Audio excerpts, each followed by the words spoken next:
What if you could make $10,000 in just 100 days? That is exactly what today's guest, Jackie Mitchell, did. And we're bringing her back to tell us all about how her challenge has changed her financial perspective, what side hustle she did, and what her new financial goal is. Hello, and welcome to the BiggerPockets Money Podcast. My name is Mindy Jensen, and with me, as always, is my everyday is hustling co-host, Scott Trench. Thanks, Mindy. That was a clean intro, unlike the Rick Ross song, which would help us lose our family-friendly status here on BiggerPockets Money. BiggerPockets has a goal of creating 1 million millionaires. You are in the right place if you want to get your financial house in order, because we truly believe financial freedom is attainable for everyone, no matter when or where you're starting, including if you just want to make that first extra $100. Jackie Mitchell is a 26-year-old rising TikTok star based in Columbus, Ohio. Jackie, welcome to the show. We're so excited to have you back on the BiggerPockets Money Podcast. Thank you guys for having me back. I'm super excited to be here again. I am super excited to talk to you. So, Jackie, when I first met you, saw you online, you were on TikTok, where you were sharing your $100 a day for 100 days side hustle challenge. And we talked to you kind of in the middle of that challenge back on episode 470. Before we get into updates, let's give a little bit of a recap. What is your current job? And can you give us a brief overview of your history with money growing up? Sure. So I currently work in the nonprofit sector. Both my husband and I work full time. Like I said, I live in Columbus, Ohio. Grew up with a healthy view of money. I think my parents instilled a good idea of what it meant to be financially responsible. So, I was given an idea of what it meant to spend money, what it meant to earn money. I was always the kid who wanted to do a lemonade stand, always the kid who wanted to find some weird way to sell something at, garage sale or thrift and flip something. I always came up with little business ideas. None of them ever stuck. But, that was kind of me growing up. Is I kind of always had that drive or that knack for earning a little bit of extra money. And my parents helped me understand what it meant to steward money well. So I'm really thankful for that. Let's go into this $100 a day, 100-day challenge. What was your impetus for starting this challenge? Yeah. So at the time, my husband and I had been married a couple years, rented for a few years, and we really wanted to solidify our goal, our dream really, of being able to buy a house. And at the time, I had calculated, to be comfortable without digging into kind of our reserves, we needed about an extra $10,000 in order to make that down payment realistic for us. So there were a couple ways we could go about it. Certainly, both he and I had brainstormed a few ways, but one of the easiest ways we found was just to break it down into everyday bites. And for me, I was the one who had more flexible hours at my job. I was the one who was kind of already connected to some of these side hustles that I had been doing since college, since, even high school, some of them. And so once I realized that 100 times 100 is 10,000, I thought, is it so crazy if I just try to challenge myself to make $100 a day for 100 days? And that's kind of where the challenge was born. I posted it mainly to keep myself accountable, and people definitely did keep me accountable. So then I was stuck. I really had to do it. I had to follow through. Did you end up making your $10,000? Yeah, I ended up making close to $11,000, actually. I think 8 days early, I hit my goal of $10,000, and I think I landed somewhere around $10,800 for the final day total. That is awesome. So did you buy a house? Did you put down the money and... Yep. Woohoo! We're in our house right now. I'm recording this from our brand new house. So, actually towards the end of our challenge, so we started home shopping, and we shortly after I finished that challenge, actually within the next month, moved into our brand new home. Well, brand new to us, but our new home. Yes. I have a question here. Did it get easier to make the $100 a day? Were you able to do it faster and faster by the end, or was it pretty consistent the whole way through? Certainly, for a couple of reasons. The first one being when you learn a new side hustle, there's always that learning curve of getting started, understanding the platform, whether it's, something like user interviews, something like a focus group, data annotation, Prolific, any of these sites come with a learning curve for sure. But then secondly, I ended up starting to earn from social media, which was unexpected for me. And so by the end of the challenge, I would say about a third to a half of my daily income was generated through TikTok's ad program, creator program, which was crazy. I love that. Okay, one of the biggest questions that your viewers had for you was on how you were going to pay your taxes.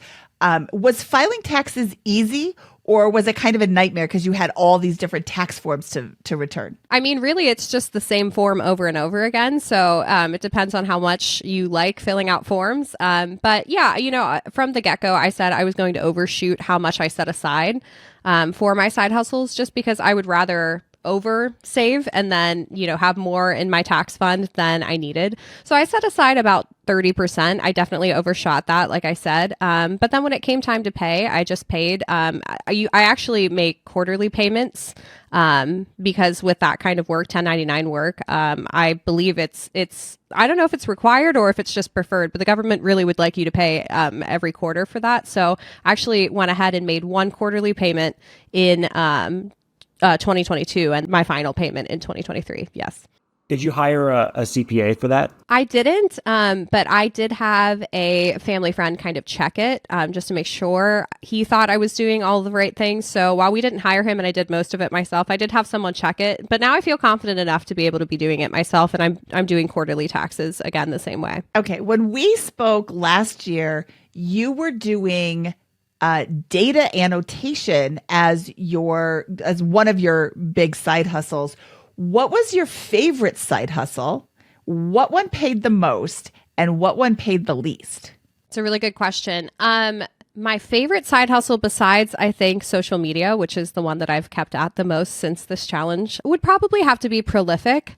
Prolific is a site that a lot of graduate programs or PhD programs use to collect data for research, for either papers or different studies, some of them social, some of them, regarding psychology, a lot of them actually this year regarding the election. But these are short studies. So while focus groups are great, a lot of those are longer, like maybe 2-hour studies that you get paid to do. Prolific is anywhere from like a minute to maybe 20-minute studies, and they pay by hour. So while, you may not get a lot from one study, you're doing, 5 to 10 an hour. And I was averaging, I think, around $20 to $25 an hour on that site. And there was a good stream of income. I do know that they have a wait list sometimes. So I always caution people, join the wait list. It's always worth it. I've never heard anyone get into Prolific and be like, yeah, I hated that site. Everybody who gets in really likes it. So that was probably my favorite, just because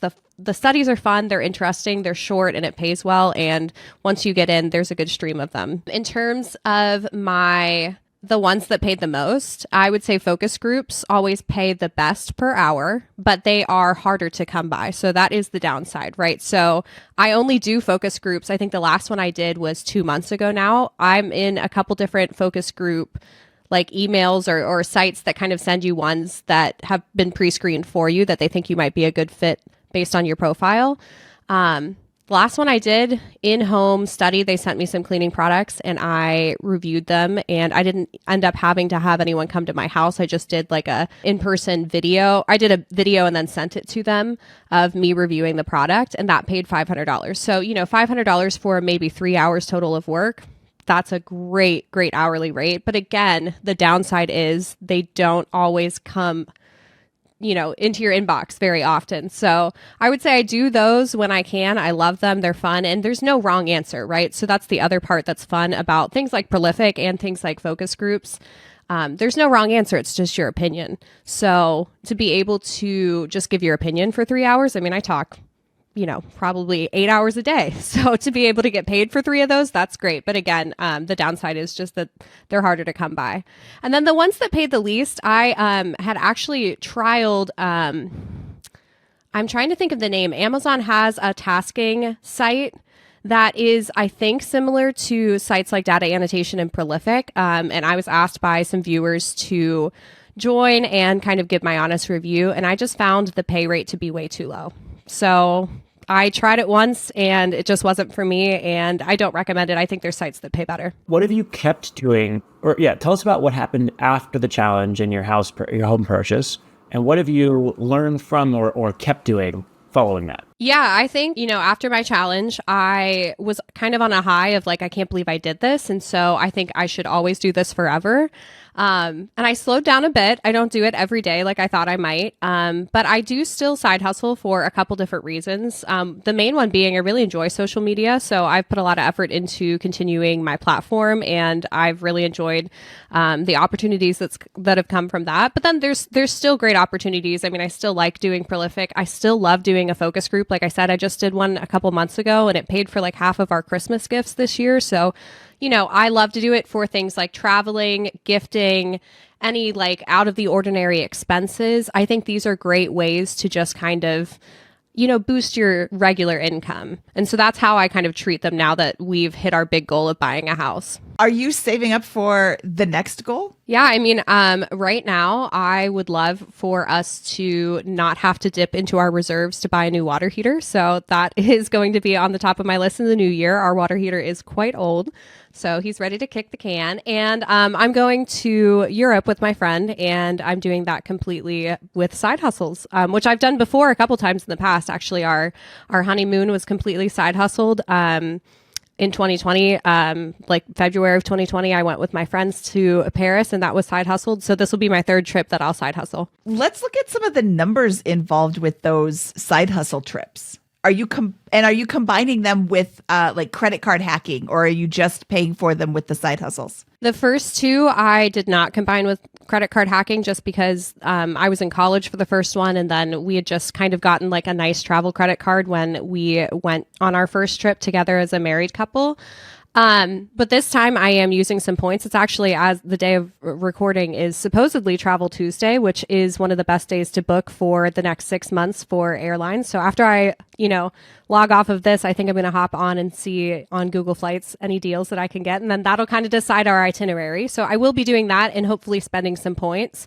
But the last two times, no, it was all out of pocket through either earnings from sites like I said, focus group, swag bucks, anything like that. Just earnings that I saved up. Stay tuned for more after a quick break. But while we're away, we would love to hear from you. Do you currently have a side hustle? Answer in the Spotify or YouTube app while we're gone. Welcome back to the show, here with Jackie Mitchell. All right, Jackie, you went through a 100-day slog to save up $10,000 and beat your goal. And that's awesome. And that's something that's going to inspire, has inspired and will inspire for many years to come a lot of people out there. But it's one piece of a broader kind of long-term financial strategy. And I would say probably not sustainable for most. Most people wouldn't want to try to keep that challenge up for an indefinite time horizon. I love how you limited it to 100 days and a specific goal there. How are you starting to zoom out now and think about your larger financial goals and your journey to wealth building now that this challenge is complete? We've heard a little bit about the travel hacking, but how are you thinking about broader personal finance in light of the success you had here? Yeah, for me, one of the biggest things I learned from my challenge was that little bits really do add up. I mean, I know it's a simple concept, but gosh, like until you really see the results of that, it seems incredulous. So I think one of the things that this challenge reoriented me on was the idea of just spending a little bit more on our mortgage each month, just throwing little bits extra. To me, it always seemed like people who paid off their house were paying, $5,000 extra a month, or they were paying double their mortgage every month. And that's not true. We've already shaved off a couple years on our mortgage just by making extra payments, rounding up, a couple $100 here and there. And so while I'm not attacking our mortgage with the same intensity that I was attacking our down payment because it didn't seem as urgent, it is nice to know that however hard I want to attack that, the opportunity is always there and little bits always make a big difference. So for us, paying off our house early would be amazing. I'm actually 27. I just turned 27, and to be able to pay off our house by our mid-30s would be the goal. And I think it's something that through this side hustle challenge, through social media, just through learning about how we can go about that in a healthy way that seems balanced and still enjoy time with our friends and family. I think that's my biggest goal for my 30s. And then just to love on our friends and family. I mean, to be honest with you, I always say that, finances are a part of life, but they're not the point of life. So I would like to be in a place financially where I'm always able to have people over. I'm always able to spend on my friends, spend on my family. I'm always able to have experiences with people that otherwise, if I didn't have my finances in order, would be either difficult or impossible for me. So beyond spending and kind of trying to pay off our house early, I think our goal is just to feel comfortable enough to be able to host and love on people the way we want to. I love that. I am not 27, and it took me until I was about 50 to learn that lesson. So I'm so delighted that you've learned this early on. You seemed like you have a really good, solid financial footing, which is frankly not that common in your age group. So it's January. Many people are focused on getting their finances in order as part of their New Year's resolutions. You've pivoted to budgeting and specifically reducing grocery costs. What are some tips you have for people who are looking at their budget and saying, how did I spend $2,500 on groceries last month? Yeah, I've got a couple tips. The first one being you cannot leave anything up to chance. You may think that you're good at estimating and guesstimating what you need for recipes and what, kind of ingredients you want to buy. But when you get into the grocery store, I mean, this is true of me. Marketing will get you every time and you will spend more than you think. So for me, the most important part about grocery budgeting is naming every single item that I'm going to buy, listing those out, and then going into the grocery store as if I'm a shopper for someone else. So I'm not shopping for me in that moment. I've got a list to fulfill and that's not my own list. But, budget eating doesn't have to be boring, and I'm really passionate about that. I think variety is huge when you're budget meal planning. You just need to make sure that you're not eating the same things day in, day out. If that works for you, that's great. But for me, that is the biggest reason why I end up eating out is if things get monotonous at home and takeout looks enticing. That's a different flavor, and I've been eating the same thing. I made a casserole on Tuesday, and I've been eating the same thing every day since then. So I think that's a great idea. And then also, just personally, me and my husband have found that lunch items are expensive. And so for us, cooking every dinner as a family of 2 to serve at least 4 to 6 people, and then packing those leftovers for lunch the next day is always more cost effective. Leftovers for lunch are the way to go. We're very pro leftovers in this house. Embracing leftovers can be a real help because, like you said, you've got these leftovers. I had a really great dinner last night. Now I'm going to have it for lunch. I don't necessarily want to eat, I don't make a lot of chili because I tend to make a lot of chili and then I'm eating chili for 14 months in a row. And I don't really want that. But also chili freezes really well. So if you have extras and you don't want to do this, pop it in the freezer and, bring it back out when you haven't had it for the last 17 days. Absolutely. Are you familiar with Budget Bites? BudgetBites.com and Beth, I believe it's Beth Munsell. I don't think I am. Oh, I'm going to change your world, Jackie. We interviewed her on episode 299 and she breaks out all of her recipes. Here's the ingredients and here's how much they cost. So this recipe has a tablespoon of olive oil that's 17 cents. And this recipe has, a pound of ground beef that's $4.99 or whatever. So it starts making you think about exactly how much each recipe is going to cost you at home. All of her recipes are amazing. My friend JT has a whole calendar and you look through his calendar, it's a Budget Bites, Budget Bites, Budget Bites. They're really, really great recipes. And then conversely, if you are in a tight spot and you want to make an inexpensive meal, you can go through and look for one that is inexpensive or look for one that has ingredients that you already have in your cabinets. I think that's fantastic. Yeah, she's an awesome, awesome blog with, 10 billion recipes. Something like that. My count might be a little off. You bring up a great point when it comes to budget eating.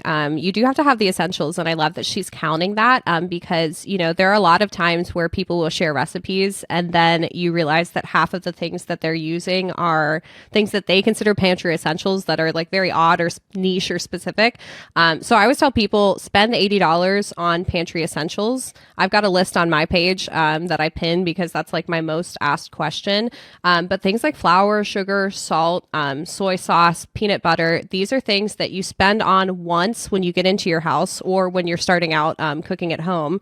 And then you're not going to be replenishing those all at the same time. So it is an initial investment of maybe $80 to $100, but you're never going to run out of all of those things at once. So once a week, pick up whatever ingredient that you're out of, garlic powder, pick up flour, pick up peanut butter, and then you're good, because you always have that base to refer to. And so what I really try to do is encourage a nice little, I don't have a lot of space in this house, but I love my house so much, but I don't have a pantry. So I've just got some cabinet space of just pantry essentials. And I think that makes the biggest difference, especially for people in my age group. Cooking seems daunting and it seems more expensive than takeout at first when you don't have those pantry essentials, but those will pay off 100% of the time. What do you spend every month on food? We spend $80 a week on our groceries. So I guess that would be $240 a month. That's pretty good. I don't know anybody else who's doing that. We've been doing this show for a long time. So that may be the best ever for two that I've ever heard. And does that include all takeout, everything? Like your food budget is $240 to $300. Yeah, so we always say we don't go out to eat unless it's a special occasion. And, that's just the way we've set up our lives. We like having people over. So if someone's going to hang out with us, we're always willing to have them bring over an extra pound of ground beef or whatever, or splurge to buy an extra little bit of ingredients for friends. But other than that, it's just the two of us. We cook every meal at home.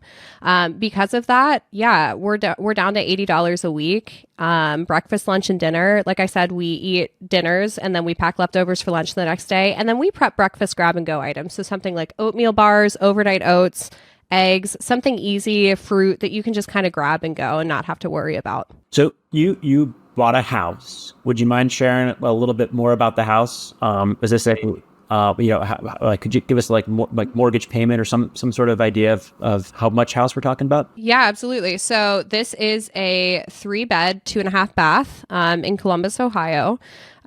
We spent just over $300,000, and our mortgage is about $2,300 a month. So, for us, that was right around what we were looking for. It was a mad dash in Ohio for the real estate market. So we kind of bought the first house we set eyes on and liked, and it worked out for us. Awesome. And what is your mortgage rate on the house? We are at 6.325, I believe. Got it. Okay. That's great for the current interest rate environment. Better than I thought when I was getting some estimates. So I'm happy for that. And then last question here, and I'll tie it all together with why I'm asking these in a second. What do you do for your cars? Do you have one? Do you have two? What is your transportation cost situation? We have 2 cars that we have both owned since we were teenagers, hand-me-downs of hand-me-downs. And we've put a new motor in one. They're not pretty, but they're functional and they get us to work. So that's where we're at with our cars right now. All right, we got to take one final break and then we'll be back with more. Thanks for sticking with us. Now back to Jackie. Awesome. So you have 2 10-plus-year-old cars that are paid off, and then you're going to emerge in 6-7 years. It's going to be faster than that, I'll bet you anything, with a paid off house. And, maybe you replace one of the cars or whatever during that time period. And you keep this food budget that low, you're going to have every option in the world. And it's because you have such tight control over the big 3 here. I mean, the house, you got to have a house. And he decided to go that route with purchasing. I think that's almost certainly the right call in a place like the Midwest, like in Columbus, where you're at, I believe. And then you have the paid off cars. I mean, you're going to be able to save 50, 60, 70% of your income once that house is paid off. And I imagine you're not blowing all the money somewhere else on this. So you're like, what a fantastic situation to find yourself in at 27 here. One of the burning questions I think that folks might have, though, is why are you paying off the mortgage instead of investing? And I agree with your decision, by the way. I just feel like the question needs to be asked. No, I appreciate it. This is my most controversial take, is that I am throwing extra at the mortgage, although we do invest and we both have retirement accounts. For us, the non-monetary value we place on not having any debt is huge. Part of that is personal. Part of that is, myself watching my parents pay off their house when I was growing up. That was huge for me. And just hearing what a relief that is, even though sure you can gamble and not even really gamble. There are good methods of, investing that then can yield some returns to us. It's always been about eliminating our debt. And we include the house in that. So again, while there are other ways to invest, and I think that's great for people that want to do that, I like to say that, yeah, it's a non-monetary value that we hold to be completely debt free. And this is the fastest way to go about it. And I sleep easier every night when that mortgage goes down little by little. So here's another way of looking at it in defense of your decision here for all the folks saying that you should be investing on that. You pay taxes. I don't know what your household income is, but let's call it let's imagine you had 120K in household income. Here, you would be paying taxes at a 22% federal bracket, 22 to 24%. And you throw in Ohio, I don't know what Ohio taxes are like from a state perspective, but you're probably paying 25% blended income tax on that income. If you were to get gains on an investment in the stock market, you'd have to get a materially higher rate of return than 6.325%. in order for it to actually, on an after-tax basis, beat the early payoff of your mortgage on there. And so it's not that big of a spread. It's not like 6.325% versus 10% you could get in the stock market, for example. It's probably closer to a 2% potential spread. And the peace of mind from having a paid-off mortgage is absolutely worth it for tens of millions of people compared to that 2% spread on there. And you'll be able to stockpile as much wealth as you want into investments without that, the lion's share of that $2,300 a month payment that you're making. So I think it's a great call, and it used to be clear cut. I would have fought you about it 3-4 years ago, even though it's a feelings call. But I would say it's like the math is definitely not saying no, don't do this at this point. So if you ever need that argument for somebody who's asking you about it, I think you got it. You're making a really great decision with paying off a mortgage at good. Okay. And what I'm hearing her say is this is a decision that she has chosen consciously. She's not just throwing extra money at her mortgage because she doesn't have anything else to do with it. She's not just throwing money at her mortgage because somebody somewhere said maybe that was a good idea. She looked at it. She looked at her husband. She looked at their mindset about having debt and said, we don't want to have the debt. It's not just this offhanded decision. So that's the most important. Jackie's money is Jackie's money. So Jackie can do what she wants with it, but Jackie should be doing it consciously, which she absolutely is. But this is a finance podcast, and we're going to get YouTube people commenting on and why Jackie's making the right decision on it. So we have to fend it off. Yeah, no, I love that you are defending that. And if anybody has an issue with it, you can email Mindy@BiggerPockets.com and we can have a nice little conversation. I do have one more question, though. You said you were contributing to like retirement accounts on top of that. Could you walk us through how far you go? Are you taking matches and then everything else goes to the mortgage? Is there something behind that statement that would help people think about this? Yeah, so we are taking our matches. My husband handles the retirement actually, so I have little to know. But I'll just give you the broad overview of what I know, is that we do take our matches because that to us is free money. And then beyond that, we're contributing I think up until our match, I believe. Last question here. Is everything on top of that going to prepaying the mortgage? No. Okay, where does the rest of it go?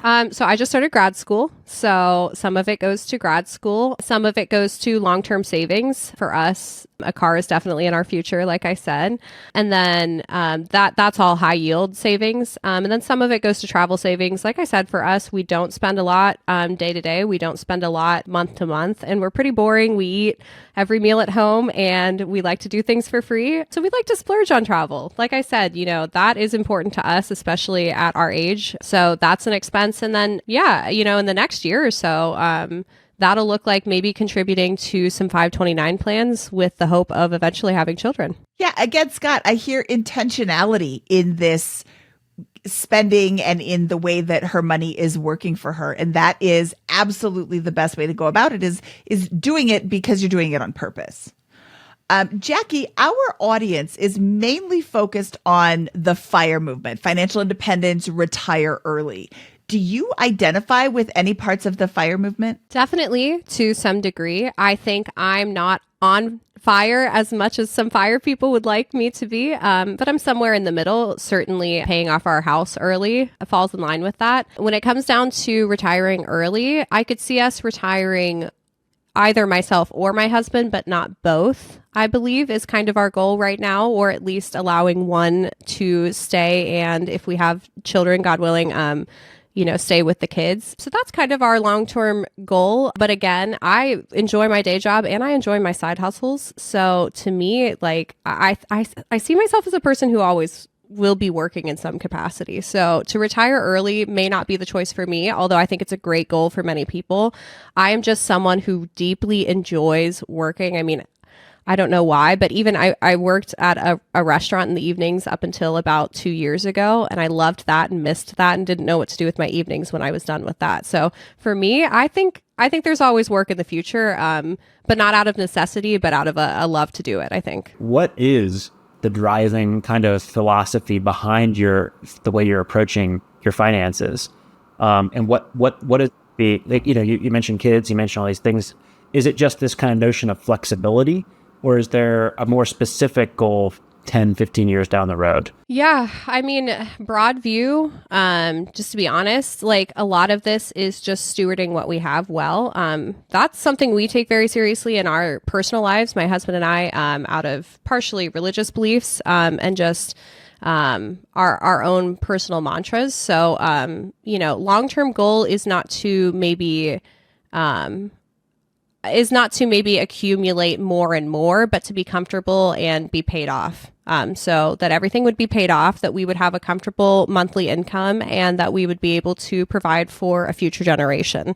I would say is our long-term goal. I think that is going to happen, Jackie, based on what I'm hearing here. So I think you're going to be way past that. You're going to have really fun situations and about fun problems and opportunities in about 10 years. Jackie, what advice would you give our listeners who are looking for creative ways to get their finances in order for the new year? So I think there are two categories of work. And if you can find the second category, I think that's where your money is, and your longevity is. You can always work for money, and there's always going to be side hustles. There's always going to be extra jobs, evening jobs, right? So in terms of like, could you get a job waitressing? Could you get a job doing XYZ? Absolutely. I encourage people for longevity to find something that they at least somewhat enjoy. And I know that's hard to say when it comes to work. So I'd like to simplify that by saying you have to understand what it is about completing a task that you enjoy. Do you like being on your feet? Do you like checking off checklists? Or do you like being left alone and being creative? I mean, these are some big questions you have to ask yourself that I think have guided me into realizing things that I do like and things that I don't like. That helped me on my side hustle journey. That helped me just in life as well.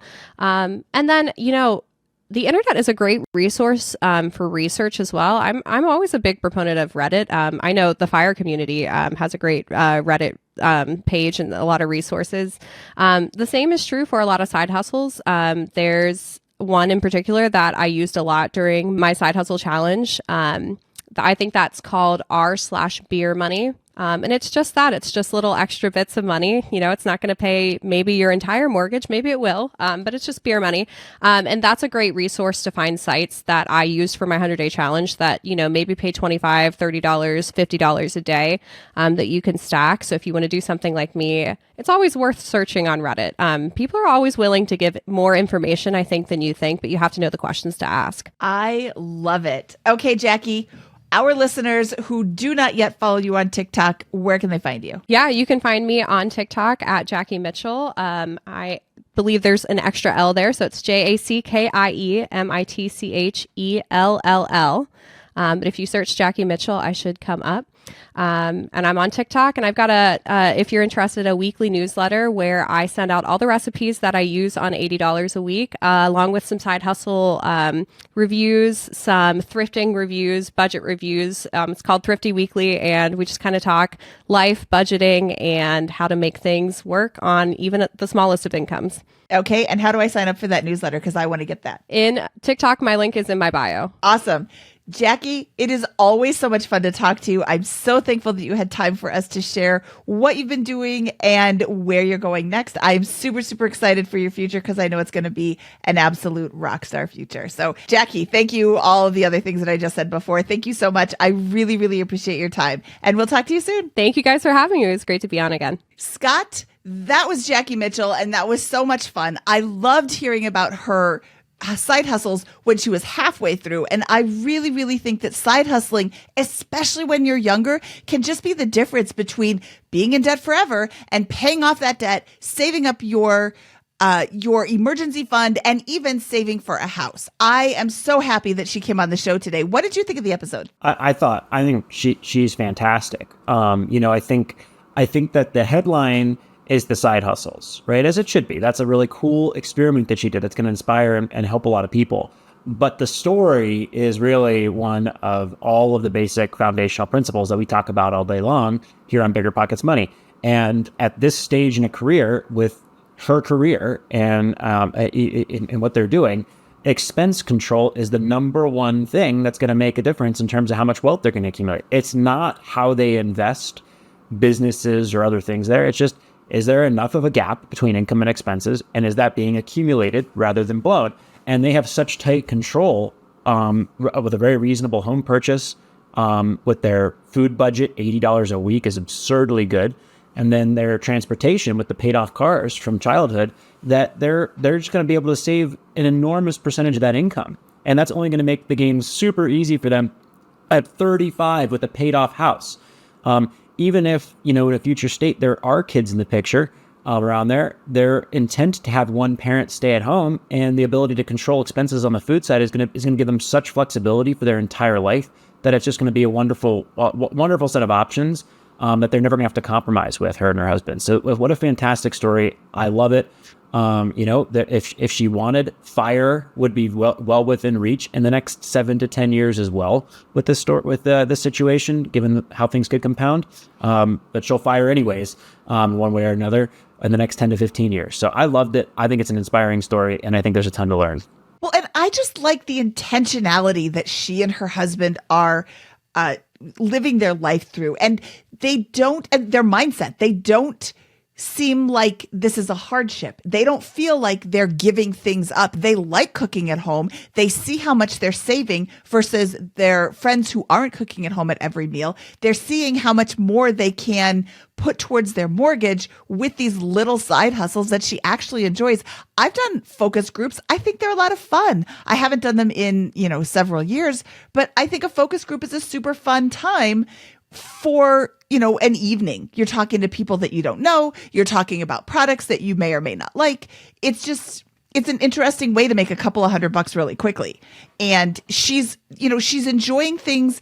She's not doing things that she doesn't want to do, or she's trying it out and saying, yeah, that's going into the no pile. But she's just having a really great time doing what she wants to be doing while earning extra income that she's then putting towards her house. So to quote Dave Ramsey, live like no one else now so you can live like no one else later. I absolutely agree with your assessment, Scott. FIRE is going to come for her, even if she chooses not to retire early. She's definitely going to be financially independent. And Dave Ramsey is a key word there. If someone wants to replicate some of her success, they should follow Jackie. But also Dave Ramsey, this is classic Dave Ramsey playbook, and it works.